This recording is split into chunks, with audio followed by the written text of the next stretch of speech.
ಮೈಸೂರಿನ ಮೂಢ ಹಗರಣಕ್ಕೆ ಸಂಬಂಧಪಟ್ಟಂತೆ ಸಿದ್ದರಾಮಯ್ಯನವರು ಹಲವಾರು ದಿನಗಳಿಂದ 2 ಸತಿ ಕೋರ್ಟ್ ಮುಂದೆ ಹೋಗಿತ್ತು. 2 ಸತಿ ಕೋರ್ಟ್ ಮುಂದೆ ಬಂದ ಮೇಲೆ ಕೋರ್ಟಿಂದ ಆದಮೇಲೆ ಅವರಿಗೆಲ್ಲ ದೇವಾಲಯಗಳು ರೌಂಡ್ ಹೊಡಿಯೋಕ್ಕೆ ಸ್ಟಾರ್ಟ್ ಆಗಿದ್ದಾರೆ. ಚಾಮುಂಡೇಶ್ವರಿ ಬೇರೆ ಬೇರೆ ದೇವರುಗಳೆಲ್ಲ ರೌಂಡ್ ಹೊಡಿತಾ ಇದ್ದಾರೆ. ಈಗ ಹಲವಾರು ರೌಂಡ್ ಹೊಡಿತಾ ಕೊನೆಗೆ ಹೇಳ್ತಾ ಇದ್ದಾರೆ ನನಗೆ ಹೈಕಮಾಂಡ್ ಅಭಯ ಇದೆ ಅಂತ ಅನ್ಕೊಂಡು. ಲಾಸ್ಟ್ ಟೈಮು ಒಂದು ಸತಿ ಹೋದಾಗ ಭೇಟಿ ಮಾಡಿದರು ಡೆಲ್ಲಿನಲ್ಲಿ ಖರ್ಗೆ ಅವ್ರ ನೇತೃತ್ವದಲ್ಲಿ. ಅಲ್ಲಿ ಬೇಟದ ವೇಣುಗೋಪಾಲ್ ಅವ್ರನ್ನ ಭೇಟಿ ಮಾಡಿದಾಗ ಇಲ್ಲ ನನಗೆ ಹೈಕಮಾಂಡ್ ಅಭಯ ಇದೆ ಅಂತಂದರು. ಹೀಗಾಗಿ ಯಾವ ರೀತಿ ಅಭಯ ಇದೆ, ಏನಾಗಿದೆ, ಎತ್ತಾಗಿದೆ ಅಂತ ತಿಳ್ಕೊಳ್ಳೋಕ್ಕೆ ನಿಮ್ಮ ಜೊತೆ ಮಾತಾಡಲಿಕ್ಕೆ ಶರತ್ ಬಿ ಜೆ ಪಿ ವಕ್ತಾರದ ಶರತ್ ಅವ್ರು ಬಂದಿದ್ದಾರೆ. ಅವ್ರಿಗೆ ಒಂದೊಂದು ನಮಸ್ಕಾರ.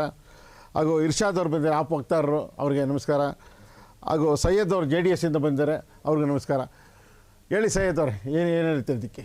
ಸಿದ್ದರಾಮಯ್ಯವ್ರಿಗೆ ಹೈಕಮಾಂಡ್ ಪವರ್ ಇದೆ, ನನಗೆ ಏನು ಮಾಡೋಕ್ಕಾಗ್ತಾಯಿಲ್ಲ, ಯಾರು ಏನು ಎತ್ತ ಅಂತಾರೆ. ಸರ್, ಹೈಕಮಾಂಡ್ ಏನಿದ್ರು ಅವ್ರಿಗೆ ಪಾರ್ಟಿ ಕನ್ಸರ್ನ್ ಅಷ್ಟೇ. ಇವಾಗ ಅವ್ರು ಬುಲ್ಡೆಗೆ ಬಂದಿರೋ ಬಿಸಿನೀರು ತಪ್ಪಿಸ್ಕೋಬೇಕಂದ್ರೆ ಕೋರ್ಟಿಂದಾನೆ. ಇವಾಗ ಯಾವುದೇ ಕಾರಣಕ್ಕೆ ಇವ್ರು ತಪ್ಪಿಸ್ಕೊಳಕ್ಕಾಗಲ್ಲ. ಹೈಕಮಾಂಡಿಂದ ಅವ್ರಿಗೆ ಏನು ಬೇಕಾದರೂ ಪವರ್ ಕೊಡಲಿ, ಅದು ಅವ್ರ ಪರ್ಸ್ನಲ್ ವಿಷಯ. ಅವ್ರು CM ಮಾಡ್ತಾರೋ ಇಲ್ಲ ಇನ್ನು 10 ವರ್ಷ ಅವ್ರಿಗೆ ಇಟ್ಕೊಳ್ಳಿ, ಇಲ್ಲ ಏನೇನು ಪೊಸಿಷನ್ಗಳಿದಾವೆ ಎಲ್ಲ ಅವ್ರಿಗೆ ಕೊಡಲಿ, ಅದು ನಮ್ಗೆ ಏನು ಅಭ್ಯಂತರ ಇಲ್ಲ ಅದ್ರ ಬಗ್ಗೆ ಇರಲಿ. ಆದರೆ ಇತ್ತೀಚೆಗೆ ಇವ್ರು ಸಿಕ್ಕಾಕೊಂಡಿದಾರಲ್ಲ ಮೂಳ, ಇದರಲ್ಲಿ ಯಾವುದೇ ಕಾರಣಕ್ಕೂ ಕೋರ್ಟಿಂದ ಅಂತೂ ತಪ್ಪಿಸ್ಕೊಳಕ್ಕೆ ಆಗೋದೇ ಇಲ್ಲ. ಇವಾಗ ನಿಮ್ಮ ವಾಹಿನಿಯಲ್ಲೂ ತೋರಿಸಿದ್ದಾರೆ, ಎಲ್ಲ ಮಾಧ್ಯಮದಲ್ಲಿ ತೋರಿಸ್ತಾ ಇದ್ದಾರೆ, ಲೈವ್ ಟೆಲಿಕಾಸ್ಟ್ ಆಗಿದೆ. ಇವರು ಏನು ವಾದ ಮಂಡಿಸಿದ್ರು ಅದರ ವಿರುದ್ಧವಾಗಿ ನಮ್ಮ ಇವರು CJ ಇಬ್ರಾಹಿಂ ಅವರು ಅವರ ಬೇರೆ ಬೇರೆಯವರು 3 ವಕೀಲರು ಏನು ವಾದ ಮಂಡಿಸಿದಾರೋ ಅದರ ಪ್ರಕಾರ 100% ಇವ್ರ ಗ್ರಾಚಾರ ಕಾದಿದೆ. ಅದರ ಬಗ್ಗೆ ಸಂಶಯನೇ ಇಲ್ಲ, ಎರಡನೇ ಮಾತೇ ಇಲ್ಲ. ಸೊ ಹೈಕಮಾಂಡ್ ಅವ್ರಿಗೆ ಏನಾದರೂ ಬೆಂಬಲ ಕೊಡಲಿ, ಏನು ಮಾಡಿಬಿಡ್ತಾರೆ?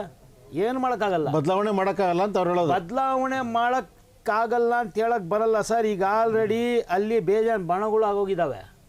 ಆ ಬಣಗಳೆಲ್ಲ ಸೀರಿಯಲ್ ಬೇರೆ ಬೇರೆ ಹೇಳ್ತಿದ್ದಾರೆ. ಸತೀಶ್ ಜಾರಕಿಹೊಳಿ, ಆ ಕಡೆ ದೇಶಪಾಂಡೆ, ಆಮೇಲೆ ನಮ್ಮ ಹೋಮ್ ಮಿನಿಸ್ಟರ್ ಪರಮೇಶ್ವರ್, ಜಾರಕಿಹೊಳಿ, ಪರಮೇಶ್ವರ್, ದೇಶ್ಮುಖ್, ಇವರು ಒಂದ್ ಕಡೆ DK ಸಾಹೇಬ್ರಂತೂ ಹಿಡ್ಕೊಂಡು ಅಲ್ಲಾಡ್ತವ್ರೆ. ಫಸ್ಟಲ್ಲೇ ನಾನು CM ಆಗ್ಬೇಕಂದ್ರು ಇಲ್ಲ, ನನ್ನ ವಯಸ್ಸಾಗೋಯ್ತು, ನಾನು 2 ವರ್ಷ ಆದಮೇಲೆ ನನಗಾಗಲ್ಲ ಸಪೋರ್ಟ್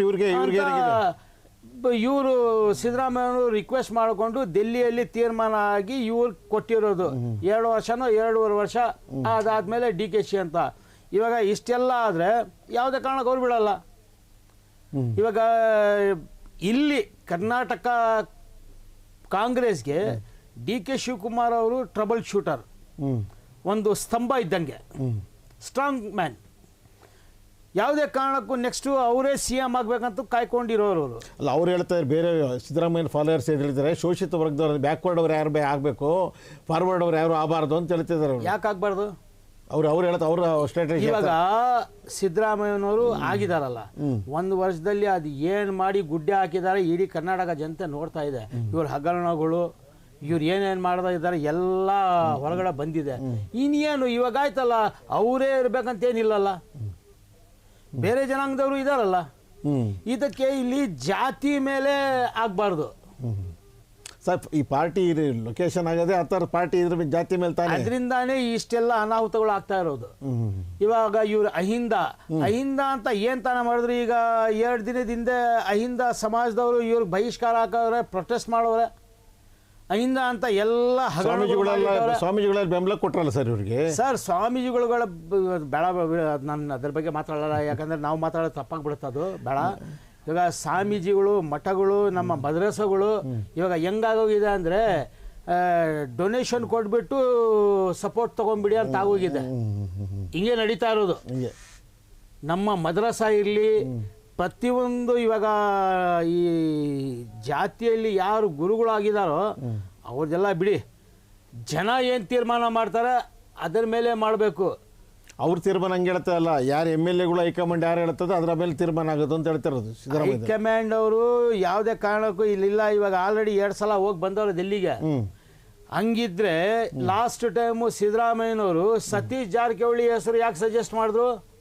ಮಾಡಿದಾರೆ ತಾನೆ, ಯಾಕೆ ಸಜೆಸ್ಟ್ ಮಾಡಿದ್ರು? ಹಂಗಿದ್ರೆ ಅಂದರೆ ಇವ್ರ ಕುರ್ಚಿ ಹೋಗುತ್ತಂತ ಅಲ್ಲಿ ಅವ್ರಿಗೂ ಪಕ್ಕಾ ಹೋಗಿದೆ. ಯಾವುದೇ ಕಾರಣಕ್ಕೂ ಅವ್ರ ಕುರ್ಚಿ ಉಳಿಯಲ್ಲ. ಅವ್ರು FIR ಆಗೋದಂತ ಪಕ್ಕ, ಜೈಲಿಗೂ ಹೋಗೋದು ಪಕ್ಕನೇ. ಅವರು ಏನು ಹೇಳ್ತೀವಿ ಶರತ್ ಅವ್ರ ತಾವು ಇದು ಕೇಳಿದ್ರೆ? ಅದು ಏನು ಸಿದ್ದರಾಮಯ್ಯನವರು ಇವತ್ತಿನ ಪರಿಸ್ಥಿತಿಯಲ್ಲಿ ಎಂಥ ಪರಿಸ್ಥಿತಿಯಲ್ಲಿದ್ದಾರೆ ಅಂತ ಹೇಳಿದ್ರೆ, ಅವರಿಗೆ ಬಿಸಿ ತುಪ್ಪವಾಗಿದೆ ಈ ಮೂಢ ಹಗರಣ. ಉಗುಳೋದು ನುಂಗೋದು ಅಂತ ಪರಿಸ್ಥಿತಿಯಲ್ಲಿ ಇದ್ದಾರೆ ಸಿದ್ದರಾಮಯ್ಯನವರು. ಅಂಥ ಪರಿಸ್ಥಿತಿಯಲ್ಲಿ ಏನೀಗ ನೀವೇನು ಹೈಕಮಾಂಡ್ ಅವರು ಅಭಯ ಕೊಡ್ತಾರೆ ಅಂತ ಹೇಳೋದು 100ಕ್ಕೆ 100 ಸುಳ್ಳು. ಯಾಕೆ ಅಂತ ಹೇಳಿದ್ರೆ, ಇವರ ಹೈಕಮಾಂಡ್ ಹಿಂದೆ ಎಲ್ಲ ನಾವು ನೋಡಿದ್ದಿದೆ. ಕಾಂಗ್ರೆಸ್ನವರೆಲ್ಲ ಯಾರು ಕೈಗೊಂಬೆಯಾಗಿರ್ತಾರೋ, ಯಾರು ಅವರಿಗೆ ಕಪ್ಪವನ್ನು ಕೊಡ್ತಾರೋ ಅವ್ರನ್ನಷ್ಟೇ ಮುಂದುವರಿಸ್ತಾರೆ. ಒಂದು. ಎರಡನೇದಾಗಿ, ಅವರು ಪ್ರಾದೇಶಿಕ ನಾಯಕತ್ವವನ್ನು ಒಪ್ಪಲ್ಲ ಕಾಂಗ್ರೆಸ್ನವರು. ಯಾಕೆಂದ್ರೆ ಇವರು ಅಹಿಂದ ನಾಯಕರು. ಸಿದ್ದರಾಮಯ್ಯನವರು ಅಹಿಂದ ನಾಯಕರಾಗಿರೋದಕ್ಕೆ ನೋಡಿ, ಹಿಂದೆಲ್ಲ ನೀವು ನೋಡಿರ್ಬೋದು, ದೇವರಾಜ ಅರಸುವನ್ನ ಹೆಂಗೆ ಯಾವ್ದು ರೀತಿಯಾಗಿ ನಡೆಸ್ಕೊಂಡ್ರು, ಬಂಗಾರಪ್ಪನ ಹೆಂಗೆ ನಡೆಸ್ಕೊಂಡ್ರು, ವೀರಪ್ಪ ಮೊಯ್ಲಿ ಅವ್ರನ್ನ ಯಾವ ರೀತಿ ನಡೆಸ್ಕೊಂಡ್ರು ಅಂತೇಳಿ ಜನರೆಲ್ಲ ನೋಡ್ತಿ ಮುಂಚೆ ಜನತೆ ಎಲ್ಲ ನೋಡಿದ್ದಾರೆ ಇವರದ್ದೆಲ್ಲ ಆಟಗಳೆಲ್ಲ. ನನಗನ್ಸಿದ ಮಟ್ಟಿಗೆ ನೋಡಿ, ಈಗಿನ ಸಂದರ್ಭದಲ್ಲಿ ಹೇಳಬೇಕು ಅಂದ್ರೆ, ಪ್ರಸ್ತುತ ಸ್ಥಿತಿಯಲ್ಲಿ ಹೇಳಬೇಕು ಅಂತ ಹೇಳಿದ್ರೆ, ಇವತ್ತು ನೋಡಿ ಸತೀಶ್ ಜಾರಕಿಹೊಳಿ ಅವರು ನಾನು CM ಆಗ್ತೀನಿ ಅಂತ ಹೇಳ್ತಾ ಇದ್ದಾರೆ.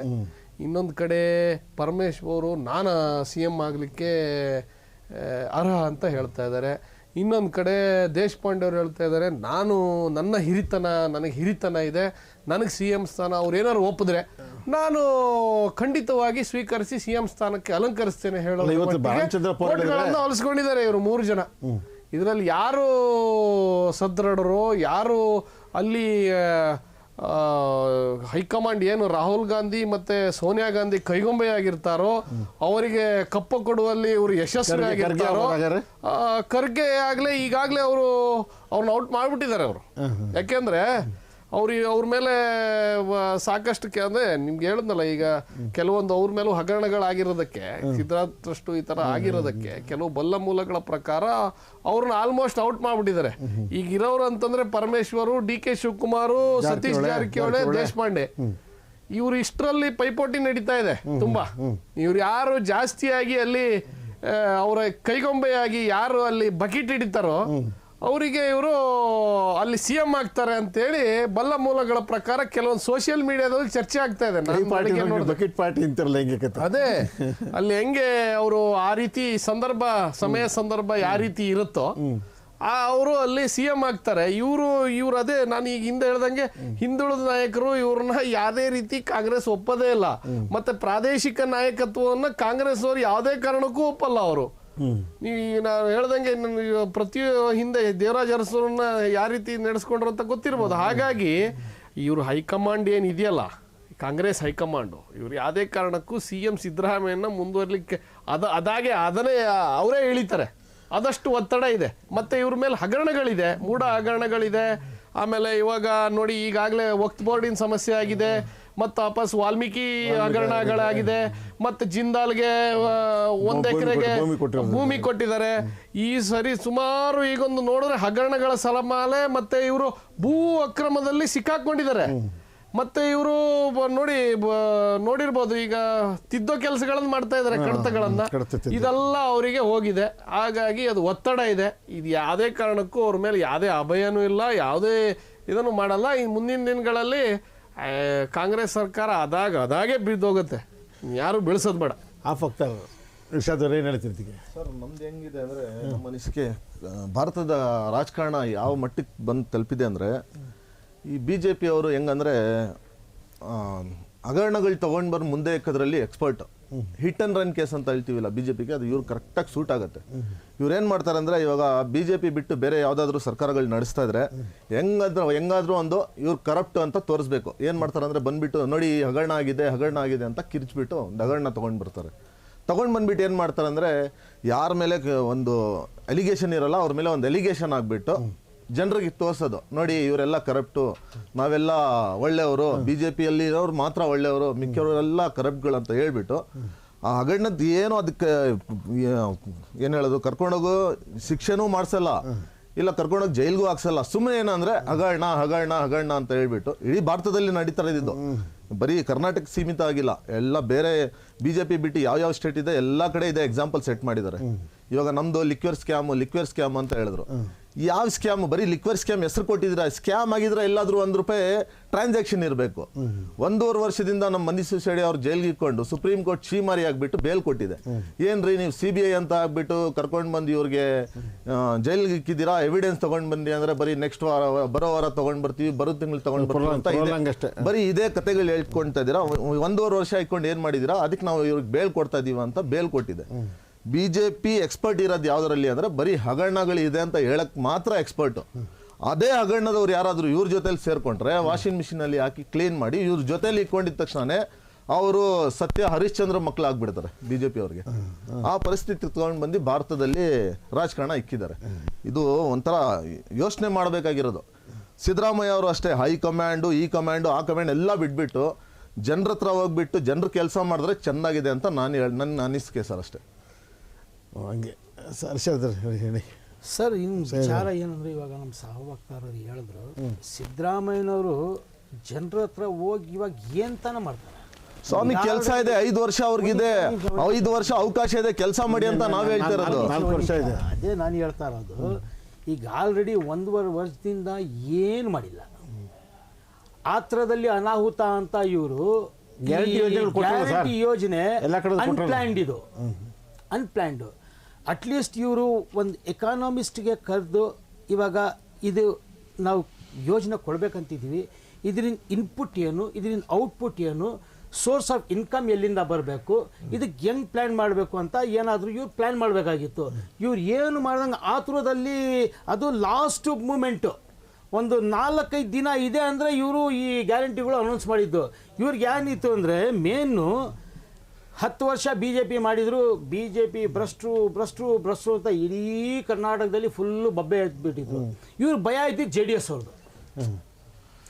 ಎಲ್ಲಿ JDS ಬಂದ್ಬಿಡುತ್ತೋ ಅಂತ ನಮ್ಮನ್ನ ಸೋಲ್ಸಕ್ಕೆ ಆತ್ರದಲ್ಲಿ ಇವರು ಒಂದು ನಿಮಿಷ ಇರಿ ಸರ್, ಆತ್ರದಲ್ಲಿ ಈ ಯೋಜನೆಗಳು ಅನೌನ್ಸ್ ಮಾಡಿರೋದು. ಇವಾಗ ಇಲ್ಲಿ ಸೋರ್ಸ್ ಆಫ್ ಇನ್ಕಮ್ ಶಾರ್ಟೇಜ್ ಇದೆ. ಇವ್ರಿಗೆ ಈ ಯೋಜನೆಗಳು ಕಂಪ್ಲೀಟ್ ಮಾಡಕ್ ಆಗ್ತಾ ಇಲ್ಲ. ಆಲ್ರೆಡಿ ಇವಾಗ ಗೃಹಲಕ್ಷ್ಮಿ 3 ತಿಂಗಳಿಂದ ಬರ್ತಾ ಇರಲಿಲ್ಲ. ಈ ಎಲೆಕ್ಷನ್ಗಿಂತ ಮುಂಚೆ 2 ತಿಂಗಳು ದುಡ್ಡು ಅಟ್ ಎ ಟೈಮ್ ಆಗ್ಬಿಟ್ರು. ಎಲೆಕ್ಷನ್ ಟೈಮಲ್ಲಿ ಎಲೆಕ್ಷನ್ ಟೈಮಲ್ಲಿ ಇದಿತ್ತು, ಪಾಲಿಸಿ ಇತ್ತಲ್ಲ ಸರ್, ಸರ್ ಟೆಕ್ನಿಕಲ್ ಪ್ರಾಬ್ಲಮ್ ಅಂತ. ಟೆಕ್ನಿಕಲ್ ಪ್ರಾಬ್ಲಮ್ ಆಯ್ತಾ. ಆಮೇಲೆ 3 ತಿಂಗಳು ದುಡ್ಡು ಹಾಕಿಲ್ಲ. ಏನಂದ್ರೆ ಸೇಮ್ ಟೆಕ್ನಿಕಲ್ ಪ್ರಾಬ್ಲಮ್. ಅಂದ್ರೆ ನಮ್ಮ ಗೌರ್ಮೆಂಟ್ ಇಂದು ವರ್ಕ್ ಹೆಂಗಿದೆ ಅಂದ್ರೆ ಏನಾದ್ರೂ ಒಂದು ಟೆಕ್ನಿಕಲ್ ಪ್ರಾಬ್ಲಮ್ ಆದ್ರೆ 3 ತಿಂಗಳು ಸರಿ ಆಗಲ್ಲ. ಅದು ನಮ್ಮ ಕ್ವಾಲಿಟಿ ಹಂಗಿದೆ. 3 ತಿಂಗಳು ಹೋದ್ರೂ ಸರಿ ಆಗಲ್ಲ. ಇವಾಗ ಮತ್ತೆ ಓದಿನ ತಿಂಗಳಲ್ಲಿ ಏನೋ ಸ್ವಲ್ಪ ಟೆಕ್ನಿಕಲ್ ಇಶ್ಯೂ ಕಮ್ಮಿ ಆಗಿದೆ, 2,000 ರೂಪಾಯಿ ಅದು ಉಪ್ಪಿನಕಾಯಿ ಸೋರ್ತಾರಲ್ಲ ಬಾಯಿಗೆ, ಹಂಗೆ ಹಾಕವ್ರೆ. ಹಿಂಗಾಗಿ ಯಾವುದೇ ಅಭಿವೃದ್ಧಿ ಕೆಲಸ ನಡೀತಾ ಇಲ್ಲ. ಯಾವ MLAಗೂ ಅನುದಾನ ಕೊಡ್ತಾ ಇಲ್ಲ. ಇವಾಗ ಜನ ನಿಮ್ಮನ್ನು ಓಟ್ ಹಾಕಿ MLA ಮಾಡೋರೆ. ನೀವು ಅವ್ರ ಕೆಲಸ ಒಂಚೂರು ಮಾಡಿಲ್ಲ ಅಂದರೆ ನೆಕ್ಸ್ಟ್ ನೀವು ಹೋಗಿ ಅಲ್ಲಿ ಓಟ್ ಕೇಳೋಕ್ಕಾಗುತ್ತಾ? ಇನ್ನೊಂದು, ಇವಾಗ ಜನ ನಿಮ್ಮನ್ನು ಬಿಡ್ತಾರ. ಇವಾಗ ಇವ್ರು ಅನುದಾನ ಕೊಡ್ತಾ ಇಲ್ಲ, ಕಾಂಟ್ರಾಕ್ಟರ್ ಗಲಾಟೆ ಮಾಡ್ತಾರೆ. ಕಾಂಟ್ರಾಕ್ಟ್ ಸರ್ ಯಾವುದಕ್ಕೂ ಇವ್ರ ಹತ್ರ ದುಡ್ಡಿಲ್ಲ. ಇವ್ರ ಟ್ರೆಜರಿ ಫುಲ್ ಖಾಲಿ ಆಗೋಗಿದೆ. ಇವಾಗ ಈ 24,000 ರೂಪಾಯಿ SC ST ಅಮೌಂಟ್ ಎಲ್ಲ ಖಾಲಿ ಮಾಡಿಬಿಟ್ರು, ತೇಗ್ಬಿಟ್ರು. ಆಯ್ತಾ. 187 ಕೋಟಿ ಹಗರಣ ಇದರಿಂದ ವಾಲ್ಮೀಕಿದು. ಅದು ಇವ್ರ ಪರ್ಸನಲ್ ಯೂಸ್ಗೆ ಬಿಡಿ. ಈ 24,000 ಏನು ಯೂಸ್ ಮಾಡಿದ್ದಾರೋ ಅದು ಈ 5 ಗ್ಯಾರಂಟಿಗಳಿಗೆ. ಆದರೆ ಈ 187 ಕೋಟಿ ಇವ್ರು ಪರ್ಸನಲ್ ಮಾಡ್ಕೊಂಡಿದ್ದು. ಪರ್ಸನಲ್ ಎಲೆಕ್ಷನ್ ಬಂತಲ್ಲ MP ಗೆ, ರಾಹುಲ್ ಗಾಂಧಿ ಅವ್ರು ಮೆಚ್ಚಕ್ ಮಾಡಿರೋ ಕೆಲಸ ಇದು. ಆಯಿತಾ.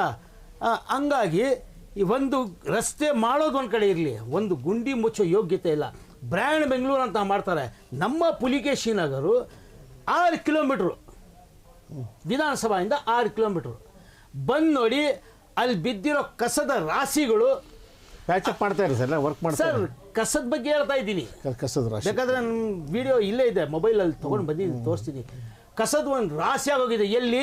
ಅಖಂಡ ಶ್ರೀನಿವಾಸ ಮೂರ್ತಿ ಮಾಜಿ ಶಾಸಕರು ಇದ್ದಾರಲ್ಲ, ಅವ್ರ ಮನೆ ಹತ್ರನೇ ಕಸದ ಒಂದು ಬೆಟ್ಟದ ಥರ ಆಗೋಗಿದೆ. ಅಲ್ಲಿಂದ ಬರ್ಬೇಕಂದ್ರೆ ಅರ್ಧ ಕಿಲೋಮೀಟರ್ದ ಹಿಂಗೆ ಬಾಯಿ ಹಿಡ್ಕೊಂಡು ಬರಬೇಕು ವಾಸನೆಗೆ, ಹಂಗಿದೆ. ಒಂದು ರೋಡಲ್ಲೂ ಸರಿ ಇಲ್ಲ, ಎಲ್ಲ ಗುಂಡಿಗಳು. ಆಯಿತಾ. ಚರಂಡಿ ಅಭಿವೃದ್ಧಿ ಅಂತ ಎಲ್ಲೋ ಒಂದೊಂದು ಕಡೆ ಒಂದೊಂದು ಕಲ್ಲಿ ಎದ್ಬಿಟ್ಟು ಕ್ಲೀನ್ ಮಾಡಿಬಿಟ್ಟು ಫುಲ್ ಬಿಲ್ ಮಾಡಿಬಿಟ್ಟವ್ರೆ. ರೋಡ್ಗಳು ಹಾಕಿರೋದು ಹೆಂಗೆ ಹಾಕೋರೆ ಅಂದರೆ ಕೆಲವೊಂದು ಕಡೆ 4 ಇಂಚಿಗೆ 2 ಇಂಚ್ ಹಾಕೋರೆ, 1.5 ಇಂಚ್ ಹಾಕೋರೆ. ಲೂಟಿ ಮಾಡೋದ್ರಲ್ಲಿ ಕಾಂಗ್ರೆಸ್ ಅವರು ನಂಬರ್ 1. ಇನ್ನೊಂದು ಇವ್ರು ದುಡ್ಡು ಸಿಗ್ತಾ ಇಲ್ಲ, ಸಿಕ್ಕಿರೋದ್ರಲ್ಲಿ ಹೆಂಗಾದರೂ ಇವರು ಖರ್ಚು ಮಾಡಿರೋದೆಲ್ಲ ದೋಚ್ಕೋಬೇಕು. ಹಿಂಗೆ ನಡೀತಾ ಇದೆ. ಇವ್ರು ಗ್ಯಾರಂಟಿ ಪ್ರಾಬ್ಲಮ್ ಮಾಡಿಕೊಂಡು ಇವತ್ತು ಇಲ್ಲಿವರೆಗೂ ಸಿದ್ದರಾಮಯ್ಯನವ್ರು ಏನು ಸಂಕಷ್ಟದಲ್ಲಿ ಸಿಕ್ಕಾಕೊಂಡಿದ್ದಾರೋ ಇವ್ರ ಗ್ಯಾರಂಟಿಯಿಂದಾನೆ. ಏನು ನಡೀತದೆ ಸರ್ ಅವರು ಜನತಾದಳ ವಕ್ತಾರವ್ರು ಹೇಳ್ತಾ ಇದ್ರು ಸೈಂಟಿಫಿಕ್ ಆಗಿ ಪ್ಲಾನ್ ಮಾಡಿಲ್ಲ, ಅದು ಮಾಡಿಲ್ಲ ಅಂತ. ಅವ್ರು ಪ್ಲಾನ್ ಇಲ್ಲ, ಅವ್ರು ಮಾಡಿರೋದೇ ಕಾಪಿ. ಪ್ಲಾನ್ ಮಾಡಕ್ಕೆ ಅವ್ರಿಗೆ ಅವ್ರ ಹತ್ರ ಪ್ಲಾನಿಂಗ್ ಮಾಡೋರು ಯಾರು ಗತಿ ಇಲ್ಲ. ಆಮ್ ಆದ್ಮಿ ಪಾರ್ಟಿ ಡೆಲ್ಲಿಯಿಂದ ಕಾಪಿ ಮಾಡ್ಕೊಂಡು ಬಂದು ಅನುಷ್ಠಾನಗಳು ಕೊಡ್ತೀವಿ, ಗ್ಯಾರಂಟಿಗಳು ಕೊಡ್ತೀವಿ ಅಂತ ಹೇಳಿದ್ದಾರೆ. ಕೊಳ್ಳಿ, ಅದು ಅದ್ರ ಬಗ್ಗೆ ನಮ್ಗೇನಿಲ್ಲ. ಜನರಿಗೆ ಸಿಗ್ತಾ ಇದ್ದಾರೆ, ನಮಗೂ ಒಂಥರ ಖುಷಿನೇ. ಆದರೆ ಇವ್ರು ಮಾಡಿರೋದೇನಂದ್ರೆ ಬರೀ ಕಾಪಿ ಮಾಡ್ಕೊಂಡು ಆ ಥರ ಹೆಂಗೆ ಇಂಪ್ಲಿಮೆಂಟ್ ಮಾಡಬೇಕು ಕಾಪಿ ಮಾಡೋದಿರಲಿ ಸರ್. ನೀವೆಲ್ಲ ಹೇಳ್ತೀವಿ ಆಪ್ ಅವರು ಯಾವುದೇ ಗಲಾಟೆ ಮಾಡಲ್ಲ, ಏನು ಸರ್. ನಾವೇನಿಗೆ ಸರ್ ಗಲಾಟೆ ಮಾಡಬೇಕು? ಕೇಳಿ ಸರ್, ಜನರಿಗೆ ಒಳ್ಳೇದಾಗ್ತದೆ ಅಂದ್ರೆ ನಾವೇನಿಗೆ ಗಲಾಟೆ ಮಾಡಲಿ?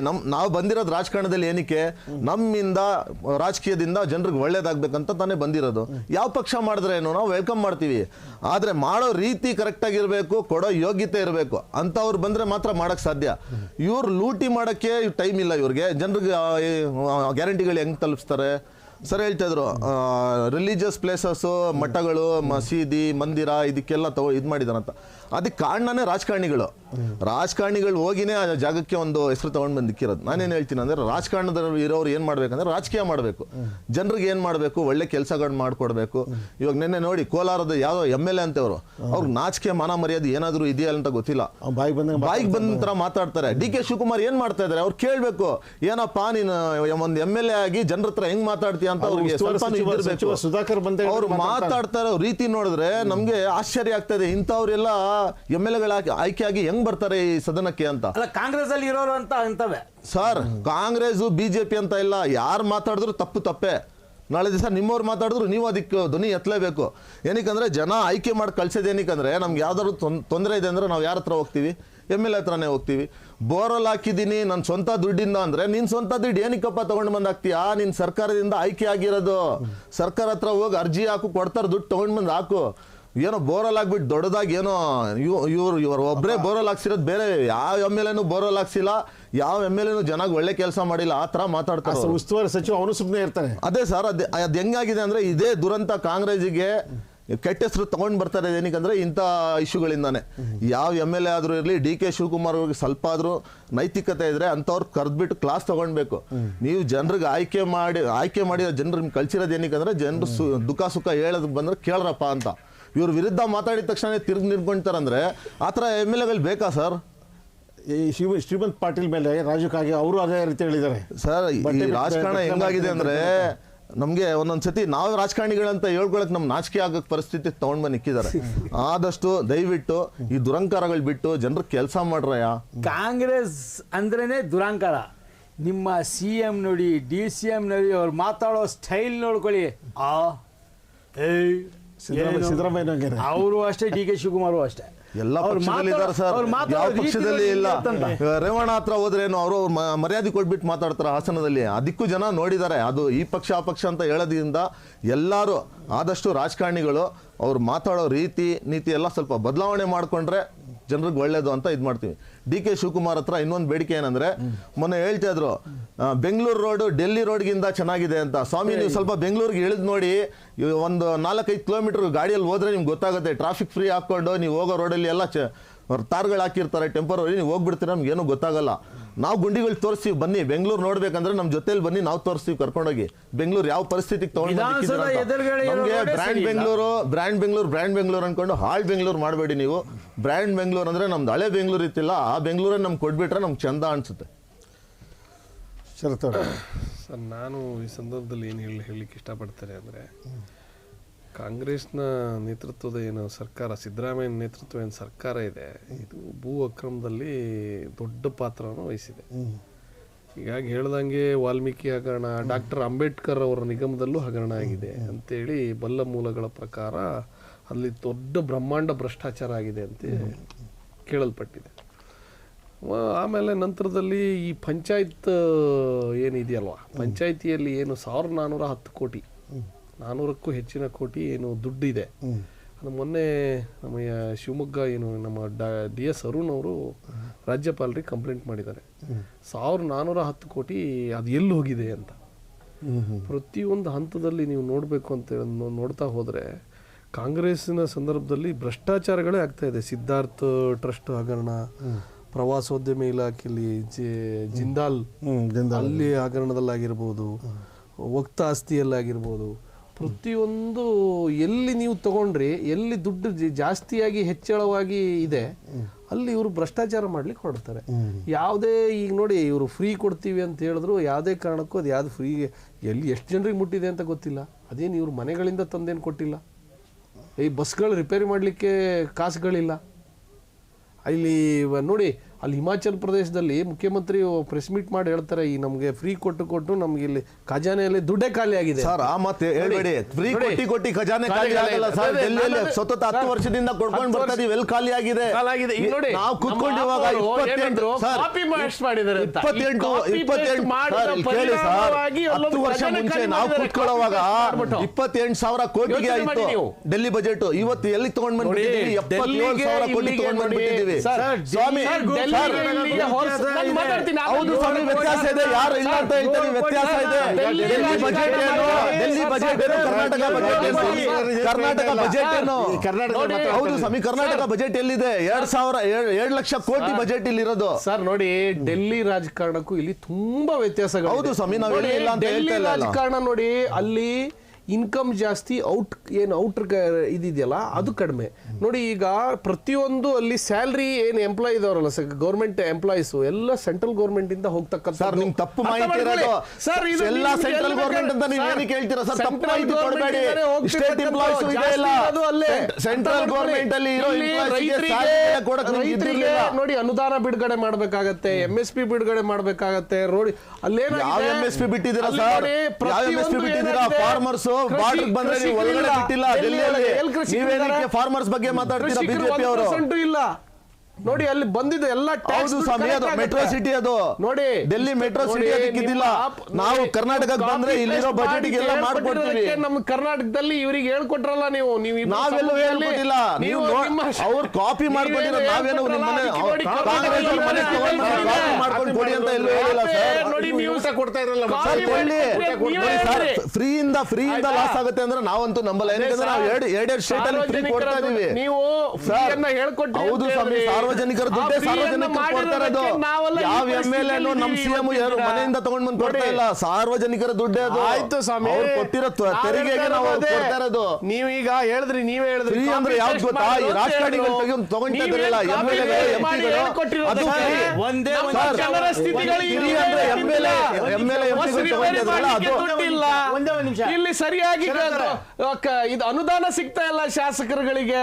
ಅಲ್ಲಿ ನೋಡ್ರೆ ರೋಡ್ಗಳು ಸರ್ ಅನುದಾನ ಸಿಗ್ತಾ ಇಲ್ಲ ಅಂದ್ರೆ ಕರಪ್ಷನ್ ಕಡಿಮೆ ಮಾಡಿದ್ರೆ ಎಲ್ಲದಕ್ಕೂ ದುಡ್ಡಿದೆ. ರೈತರು ನಿಮ್ಮ ಕಾಪಿ ಪೇಸ್ಟ್ ನೋಡ್ಬಿಟ್ಟೆ ಇವ್ರು ಕಾಂಗ್ರೆಸ್ನವರು ಹಿಂಗ್ ಮಾಡ್ಬಿಟ್ಟು ಜನರನ್ನ ಸಾಯಿಸ್ತಾ ಇದಾರೆ. ಸರ್ಕಾರ ನಡ್ಸಕ್ ಬರ್ತಾ ಇಲ್ಲ ಅಂತ ಹೇಳಿ ಅವ್ರಿಗೆ ಫ್ರೀ ಆಗಿ ಕೊಟ್ಟು ಸರ್ಕಾರ ದಿವಾಳಿ ಆಗಿದೆ ಅಂತ ಹೇಳ್ಬೇಡಿ.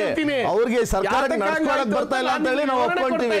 ಅದು ಬಿಟ್ಬಿಟ್ಟು ಫ್ರೀ ಕೊಟ್ಟಿದ್ದಕ್ಕೆ ಸರ್ಕಾರ ಫ್ರೀ ಕೊಟ್ಟಿದೆ ಅಂತ ಹೇಳಿದ್ರೆ ನಾವಂತೂ ನಂಬಲ್ಲ ಸರ್. ಅದಕ್ಕೆ ಒಂದು ಜೇಬಿಂದ ಎತ್ಕೊಳ್ಳೋದು, ಒಂದು ಕಡೆ ಕೊಡೋದು, ಈ ರೀತಿ ಆಗಿದೆ ಈ ಸರ್ಕಾರದಲ್ಲಿ. ಮತ್ತೆ ಸಿದ್ದರಾಮಯ್ಯನವರು ಒಂದು ನೋಡಿ, ಅವರ ಕುಟುಂಬನೇ ದೊಡ್ಡ ಚಕ್ರವ್ಯೂಹ, ಬ್ರಹ್ಮಾಂಡ ಭ್ರಷ್ಟಾಚಾರಗಳ ಚಕ್ರವ್ಯೂಹದಲ್ಲೇ ಸಿಕ್ಕಾಕೊಂಡಿದ್ದಾರೆ, ವಿಚಲಿತರಾಗಿದ್ದಾರೆ ಅವರು. ಈಗ ಹೈಕಮಾಂಡ್ ಅಂಗಳದಲ್ಲಿದ್ದಾರೆ, ಅಲ್ಲಿ ಚೆಂಡು ಹೋಗಿದೆ. ಆ ಚೆಂಡು ಇನ್ನು ಎಲ್ಲಿ ಹೋಗುತ್ತೆ ಗೊತ್ತಿಲ್ಲ. ಏನು ಇಲ್ಲ ಸರ್, ಈಗ ಏನು ಇಲ್ಲ. ಈ ಮುಂದಿನ ಸಂದರ್ಭದಲ್ಲಿ ಏನು ಅಂದ್ರೆ ಅವ್ರು ಇಳಿಬೇಕಾಗತ್ತೆ. ಯಾಕೆ ಅಂತಂದ್ರೆ ನೇರವಾಗಿ ಕುಟುಂಬದ ಆಸ್ತಿಗೋಸ್ಕರ ಅವ್ರು ನೇರವಾಗಿ ಅವರೇ ನೇರವಾಗಿ ಹೊಣೆಗಾರರಾಗಿರೋದಕ್ಕೆ, ಎಲ್ಲ ದಾಖಲಾತಿ ನ್ಯಾಯಾಂಗ ವ್ಯವಸ್ಥೆಯಲ್ಲಿ ಇರೋದಕ್ಕೆ ಅವರು ಒಂದು ಆರೋಪಿ ಸ್ಥಾನದಲ್ಲಿ ನಿಲ್ತಾರೆ ಅಂತೇಳಿ ನಾನು ಈ ನಿಮ್ಮ ವಾಹಿನಿ ಮುಖಾಂತರ ಹೇಳಲಿಕ್ಕೆ ಇಷ್ಟಪಡ್ತೇನೆ. ಸರ್ ಇನ್ನೊಂದು ವಿಚಾರ ಏನಂದ್ರೆ ನೋಡಿ, ನಮ್ಮ ಆಪ್ ವಕ್ತಾರರು ಹೇಳ್ತಿದ್ರು, ದಿಲ್ಲಿ ಪಾಪ್ಯುಲೇಷನ್ ಬೇರೆ, ಪಂಜಾಬ್ ಪಾಪ್ಯುಲೇಷನ್ ಬೇರೆ, ಕರ್ನಾಟಕದ ಪಾಪ್ಯುಲೇಷನ್ ಬೇರೆ. ಆಯ್ತಾ? ಎರಡು ಸ್ಟೇಟ್ ಸರ್, ಯಾವುದೇ ರಾಜ್ಯದಲ್ಲಿ ಇರಲಿ, ಯಾವುದೇ ದೇಶದಲ್ಲಿ ನೀವು ಎಲ್ಲದನ್ನು ಫ್ರೀ ಕೊಡೋಕೆ ಹೋದ್ರೆ ಕೊನೆಗಾಗೋದು ತಿರುಪತಿನೇ. ಅದು ಆಗಲ್ಲ ನೋಡಿ. ಫ್ರೀ 2 ಮಾತ್ರ ಕೊಡಬೇಕು, ಅದು ಒಳ್ಳೆ ಉತ್ತಮ ಗುಣವಾದ ಕೊಡಬೇಕು. ಒಂದು ಎಜುಕೇಶನ್, ಒಂದು ಹೆಲ್ತ್. ಸರ್ ಎಜುಕೇಶನ್ ಬಗ್ಗೆ ಸರ್ ಹೇಳ್ತಾ ಇದ್ರು, ಎಜುಕೇಶನ್ ಫ್ರೀ ಎಲ್ಲಿ ಕೊಡ್ತೀರಾ ಸರ್? ನಿಮ್ದೇ ರಾಜಕಾರಣಿಗಳು ದೊಡ್ಡ ದೊಡ್ಡ ಸ್ಕೂಲ್ಗಳು ಮಾಡ್ಕೊಂಡು ಕೂತ್ಕೊಂಡಿದಾರಲ್ಲ, ನಿಮ್ಮವ್ರಿಗೆ ಸ್ಕೂಲ್ ಇಲ್ಲ ಫ್ರೀ ಕೊಡಿ. ಯಾರು ಫ್ರೀ ಕೊಡ್ಬೇಡಿ ಅಂತ ಹೇಳ್ತಾ ಇದೀವಿ ನೋಡಿ ಸರ್. ನೀವು ಮಾತಾಡೋಗಿದ್ರೆ ಕರೆಕ್ಟ್ ಆಗಿ ಮಾತಾಡಿ. ಸುಮ್ಮನೆ ಎಜುಕೇಶನ್ ಫ್ರೀ ಕೊಡಿ ಅಂದ್ರೆ ಕೊಡಿ. ನಿಮ್ದೇ ಸ್ಕೂಲ್ಗಳಿಂದ ಕೊಡಿ, ಎಜುಕೇಶನ್ ಫ್ರೀ ಕೊಡ್ತಾ ಇದ್ದೀರಾ. ಎಲ್ಲಿ ಕೊಡ್ತಾ ಇದ್ದೀರಾ? ಅವ್ರು ಹೇಳಿರ್ದಾಗಲ್ಲ, ಅರ್ಥ ಮಾಡ್ಕೊಳ್ಳಿ. ಕೊಡ್ತಾ ಇದೀವಿಲ್ಲ ಸ್ವಾಮಿ, ಡೆಲ್ಲಿಯಲ್ಲಿ ಫ್ರೀ ಕೊಡ್ತಾ ಇದೀವಿ, ಎಜುಕೇಶನ್ ಕೊಡ್ತಾ ಇದೀವಿ, ಕೊಡ್ತಾ ಇದೀವಿ, ವಾಟರ್ ಕೊಡ್ತಾ ಇದೀವಿ, ಎಲ್ಲದೂ ಕೊಡ್ತಾ ಇದೀವಿ. ಸರ್ ವಾದ ಮಾಡುವಾಗ ಕರೆಕ್ಟ್ ಆಗಿ ವಾದ ಮಾಡಬೇಕು. ಕೊಡಿ ಸರ್.